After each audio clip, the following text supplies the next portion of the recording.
আজকে কোম্পানি তাড়াতাড়ি কাজ শেষ হয়ে গেলো। ভাবলাম যে বাসার পাশে যখন একটা লেক আছে, এমন সুন্দর একটা লেক দেখতেই পাচ্ছেন, সো সেখান থেকে অনেক দিন তো কোরিয়াতে আসার পরে অনেক দিন সাঁতার কাটা হয় না, সেই চিন্তা ভাবনা করে যে আজকে একটু এখান থেকে মানে আবহাওয়াটাও অনেক গরম, সেই হিসেব করে এখান থেকে একটু গোসলটা করে যাই। আজকে অনেকদিন পর সাঁতার কেটে আসি, মূলত ওর কারণেই আজকে এখানে আসা।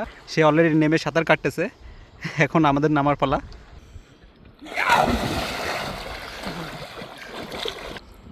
ওকে,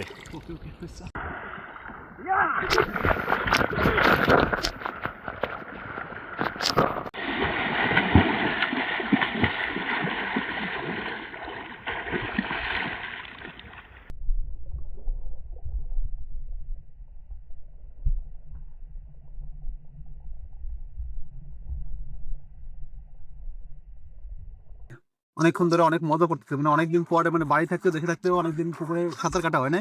তারপর এখানে এসে সে হলো বাংলাদেশের মধ্যে একটা যে ফিল পাইতেছি, সবাই মিলে আর কি সাঁতার কাটতেছি। এই বিষয়ে হচ্ছে আমার নেপালি 3 জন আর বাংলাদেশি 2 জন, তো অনেক ভালো লাগতেছে।